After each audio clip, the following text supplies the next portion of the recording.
cold shoulder, 'cause I am just a fragile can. And you could crush me, crush me, crush me with your hand. So just tap me with your finger and I'll understand. So just tap me with your finger, I won't overflow again.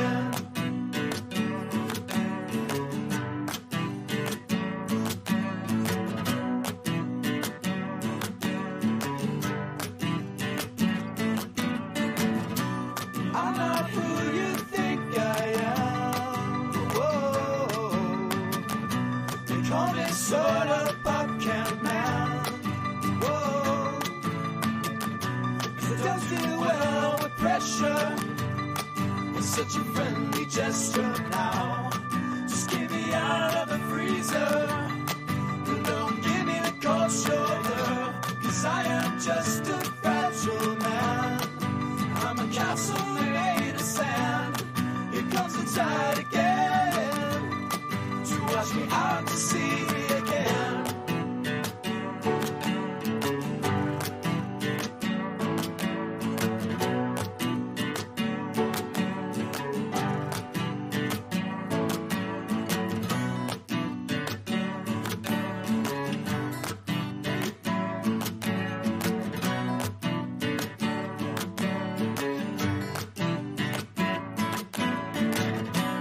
I'm not who you think I am. Whoa. They call me sort of pop can man. Whoa. 'Cause I don't do well with pressure. Such a friendly gesture now. Just keep me out of the freezer. And don't give me the cold shoulder. 'Cause I am just a fragile can. Whoa. And you could crush me, crush me, crush me with your hand. So just tap me with your finger and I'll understand.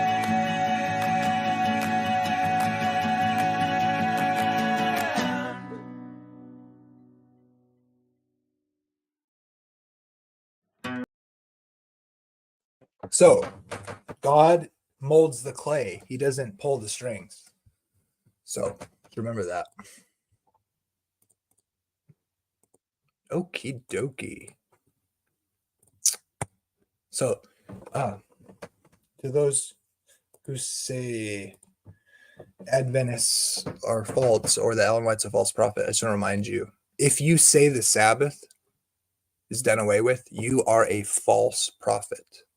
Ellen White stood for the Sabbath. If you deny it, you are a false teacher. God said on the seventh day, God ended his work which he had done, and he rested on the seventh day from all his work which he had done. Then God blessed the seventh day, and he made it holy. He set it apart. He sanctified it, because in it, he rested from all his work which he had created and made. This is where the origin of the week comes from. And those who worship God recognize him as the creator. And we find out, I know your tradition, you blindly defend your tradition because you're really a Catholic. But let me remind you what Jesus said. The Sabbath, when they accused him of breaking the Sabbath, he didn't say, oh, the Sabbath's done away with. Let's trample all over it. That would be a bad idea because, Jesus being under the law, born under the law, to redeem those who are under the law, which we'll come back to in a moment. He can't teach against the Sabbath, obviously, because it's a commandment. And commandments comes from the character of God and the law of God, the creator of heaven and earth, that the ones who followed God kept, because it demonstrates that the Lord who created the heavens and the earth, who's the true God, is the one who sanctifies them. And so those who worship him in spirit and truth. And of course, we know the law is spiritual and thy law is truth. And so those who worship God in spirit and truth worship him as the creator. And the creator sanctified a day and he set it apart because in it he rested from his work when he created the days and the weekly cycle. And last I checked, what God makes holy, no man can make unholy. You can ignore the day that the Lord made and rested on and sanctified for his people and those people whom he sanctifies. You're welcome to do that. You're free to do that. I would die for your ability to crap all over the Sabbath. But you're sinning when you do that, and you're not recognizing the Creator. Jesus said the Sabbath was made for man and not man for the Sabbath. Therefore, the Son of Man is also Lord of the Sabbath. So my Lord is Lord of the Sabbath because he is the creator of heaven. He made the heavens, the earth, the sea, and all that in them is. Now, you can ignore that and pretend you worship Jesus. That's your prerogative. But I'm going to honor the day that the Lord made because he rested on it. And Jesus is that Lord. Okay? Also, so be careful who you call a false prophet running around with your dump, taking a dump on the Sabbath, because it's still holy whether you like it or not. And Jesus says that when he's predicting the future well into the new covenant period.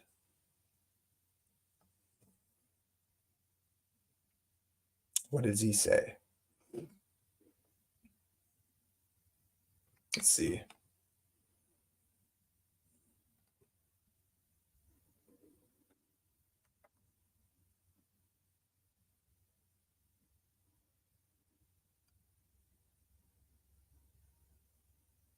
Pray that your flight does not come on the winter or the Sabbath day. So Jesus not only doesn't do away with the Sabbath or tell them the Sabbath is done away with because I am the Sabbath, he declares himself Lord of the Sabbath, which is an argument for his deity, by the way, as you dishonor his Sabbath. It says, pray your flight not come on the Sabbath day. There's only one day that's the Sabbath, no matter what the Presbyterians maybe or the Catholics tell you. The Sabbath is the day that God rested. It's a memorial of his creation and the fact that he's the creator. And that is from Friday night sundown to Saturday night sundown. So if you call yourself a believer in Jesus and you don't honor the Sabbath, you're in error. Let's see.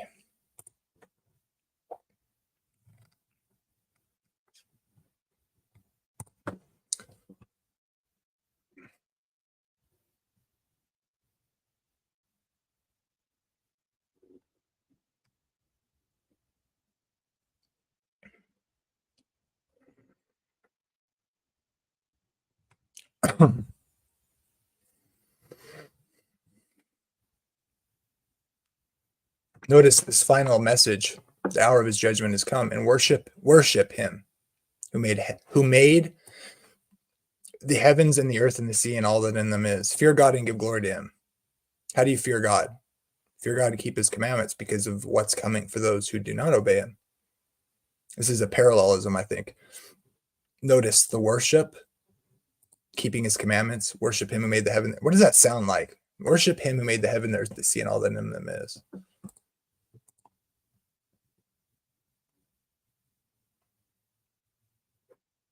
Sounds like the one who made the heavens, the earth, the sea, and all that in them is.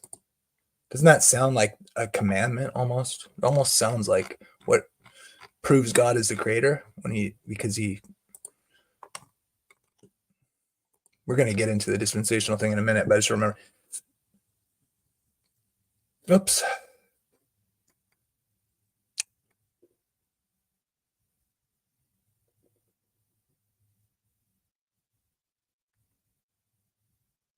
The Lord God made the heavens, the earth, the sea, and all that in them is, and rested the seventh day. Worship him who made the heaven, the earth, the sea, and the springs of water. Notice the judgment here, language, and the fearing God, his commandments. And then this worship has this excerpt from one of the commandments. The judgment has come. What does Peter tell us? He compares the judgment that is to come with the flood. The springs of water. Who made the springs of water that judge the earth? Here's the patience of the saints. How are the saints characterized? Well, they keep the commandments of God and have the faith of Jesus. Now, maybe your pastor told you that these commandments are some other commandments than the commandments of God. Jesus and his Father are one, I'll just remind you. Matthew 7. I never knew you, workers of lawlessness.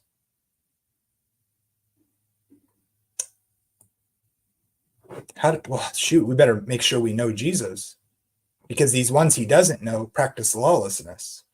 It reminds me of a verse. Let's see, what verse does that sound like? Oh, here, this verse tells us how we can know God. Here's how we know if we know him. We keep his commandments. People who say I know him and don't keep his commandments is a liar, and the truth is not in him. So there you have it. Apparently, people who love Jesus keep his commandments. No, I don't know. Weird.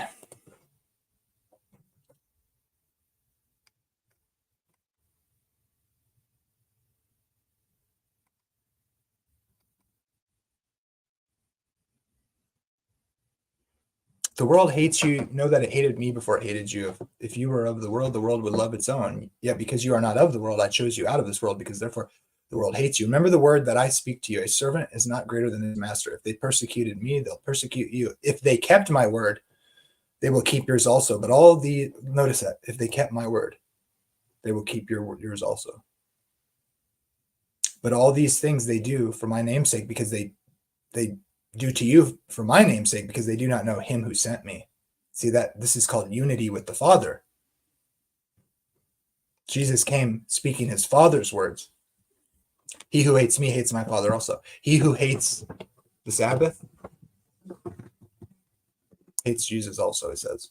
That's what that means. All the commandments. If you hate the commandments of God, they hate me and my Father. This isn't just persecuting Jews, guys. The Jews that didn't believe in Jesus didn't have the love of the Father in them. What is the love of the Father? What is the love of the Father that Jesus came preaching?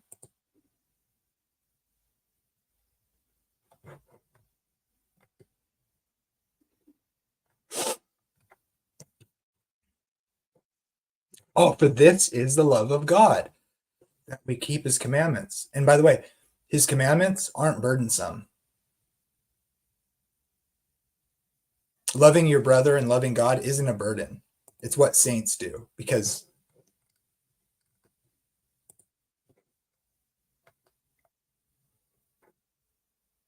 they know God.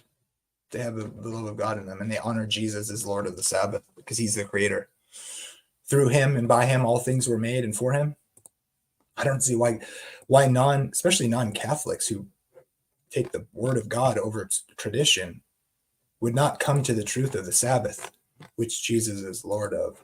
Okay, let's get to the dispensationalism thing. I'm ready to go there. It's interesting.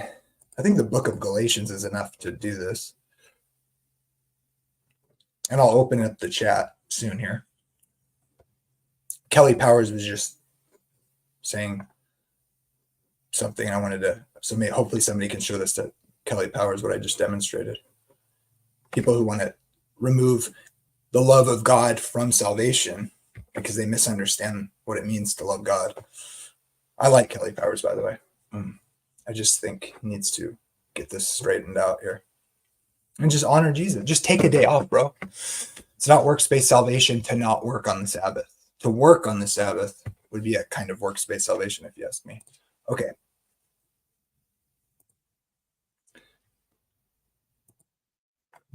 Let's see.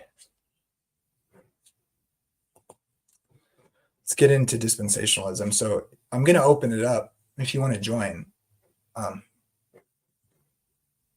and argue whatever you want to argue for or against dispensationalism. That'll be fun if anybody does. Let's see. Let's go to, so something I was noticing in Galatians, about Galatians, which kind of, to me, demonstrates the problem. So a lot of dispensationalists have this idea about works and grace and faith, not of works and all that. Just want to point something out. Here, let me put in the link for anybody to join. You can join now if you want. There she blows.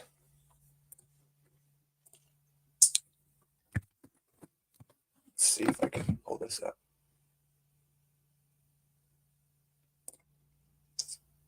Let me pin that.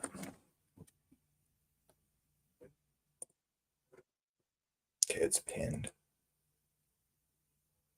There we go. Okay.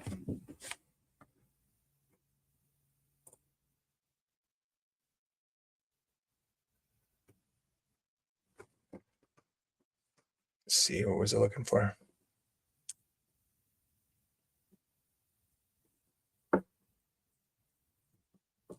You got to really look at Galatians with Romans to understand what's going on here. It's covenant language.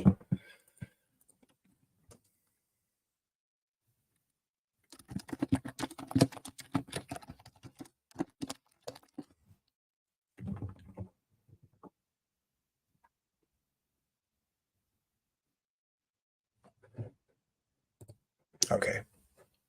That's right here. The law was a tutor to bring us to Christ, that we might be justified by faith. But after faith has come, we are no longer under a tutor.